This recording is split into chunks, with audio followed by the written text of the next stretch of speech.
help me make this more relevant to you or more actionable. I make a difference. Could be your spiritual definition.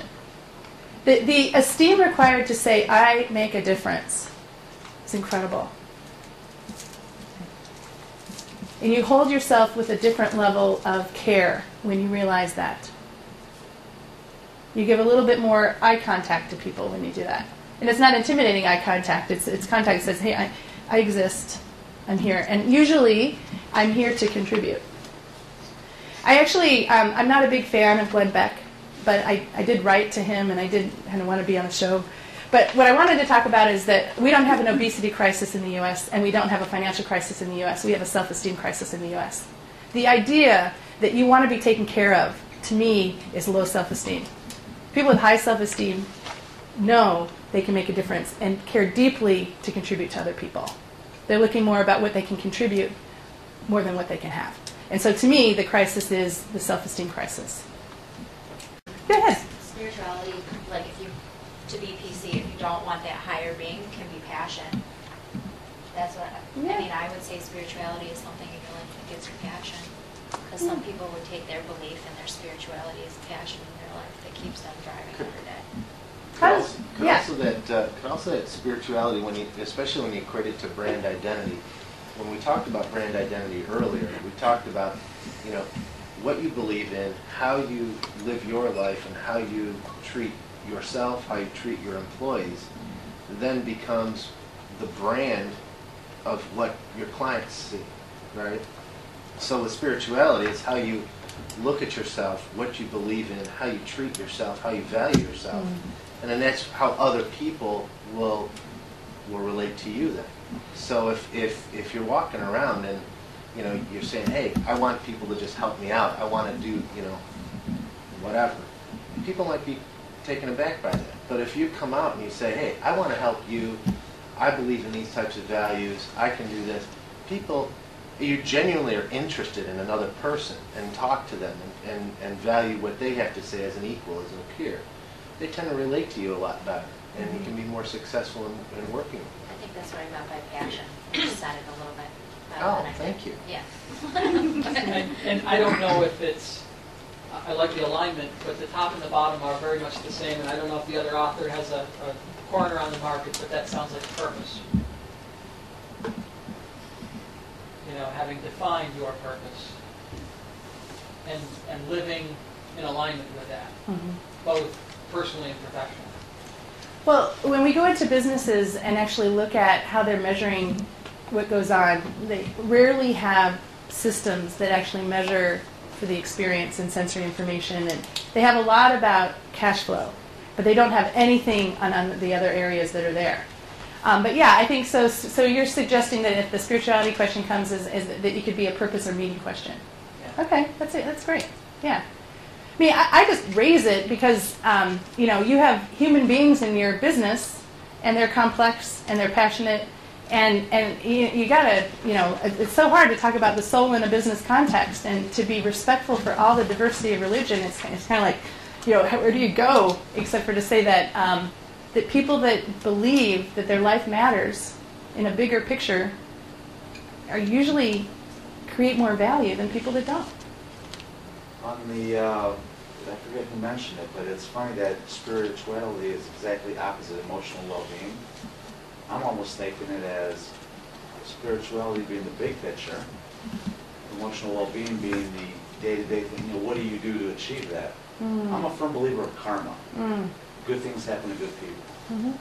Well, good, yeah. Both myself and my boss, every time we get a great order, it's like, oh, karma. Good karma, you know, we're good people, get orders. But that's the big picture, the emotional well-being. What do we do every day to achieve that? That's. Yeah, I mean, I think, I don't know what stops and what starts, but I think that if you have key indicators in all those areas, you will certainly have a more fulfilling life. And you'll probably create a lot more value.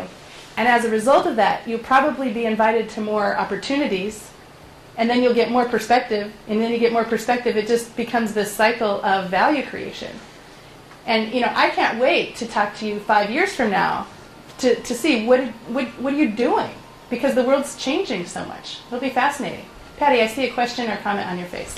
Well, I was just thinking relative to the momentum of a company or your business and how that evolves over time. Mhm. And it's a fine integration between all the relationships. Mm. But the spiritual discussion is just it's pertinent. Yeah. There's another piece of the spiritual that it sounded like, there was a point where we're talking about culture. Yeah. And there's aspects of the values, the beliefs, the fact that Wegmans, when we talked about Wegmans and customer service and the way you treat everybody, all the way up, regardless of what the type of role you're playing. And that, is a belief and a well-being that people come out and feel good about and believe in. That's great. Inga, and then Richard. Oh, I just had like a quick comment, and I think it kind of relates, or maybe not, but a couple weeks ago I was driving home from work, and I was really tired that day. I think I was just starting to get sick. And somebody's pit bull got out of their house, and I saw it like leave the backyard, and there were some kids walking home from school. I'm like, oh, I'll just drive home, and and like halfway up the block, I'm like, no, I'm going to take the extra time, even though I'm really tired. I'm going to turn around and knock on this person's door and let them know because it was a pit bull. It was a pretty old dog. And I let the person know that the dog got out, and they went and got it, and like you could see the kids were like down the street, far away from the house, but they saw that the pit bull got out, and they felt better. And then I went home, and I was so productive that evening. And I was just going to go home and go to bed early and do all this stuff. So I think sometimes taking the extra time either for yourself to exercise or make yourself a salad, eat well, or do something for somebody else can give you more motivation and strength.